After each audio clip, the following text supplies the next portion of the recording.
এসে দেখি সবাই ঘুমাচ্ছে, তো আমিও ঘুমানোর জন্য যাচ্ছিলাম। কিন্তু এখানে যতবার আসি আমার একটাই সমস্যা, সেটা হচ্ছে ঘুম। আসলে আমি অনেক মানুষের ভিতরে ঘুমাতে পারি না। 4 দিনের ভিতরে আমি একদিনও ভালো মতো ঘুমাতে পারিনি। অবশেষে তাহাজ্জুদের নামাজ পড়ে ফজরের নামাজ আদায়। এরপর মাংসর বাজারে গেলাম মাংস দেখার জন্য।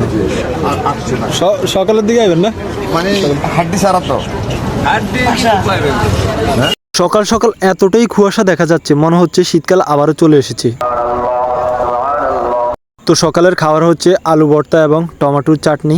খাওয়া শেষে 3 নম্বর মাঠে গিয়ে দেখি মানুষ প্রায় আগের থেকে অনেক কম। আসলে কি জন্য কম এটা আমি প্রথম ভিডিওতে বলেছি। নির্বাচন, ঈদ, রমজান এবং জ্বালানি তেল সবকিছু সংকট নিয়ে এবার মানুষ অনেকটাই কম হয়েছে। এটা হচ্ছে বিশুদ্ধ পানির মেশিন। এখান থেকে আমরা 3 বোতল পানি নিলাম। এরপর দুপুরের খানা গোস্ত দিয়ে শুরু হলো।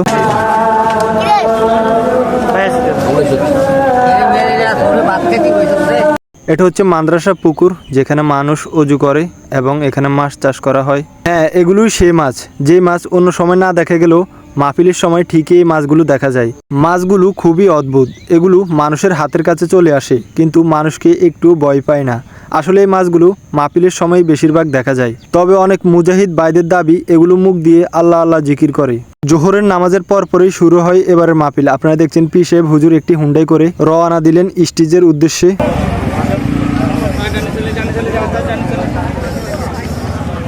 আসলে এবার এতটাই গরম, প্যান্ডেলে বসে থাকা প্রায় কষ্টকর। তারপর আমরা বসে বসে সম্পূর্ণ বয়ানটি শুনলাম।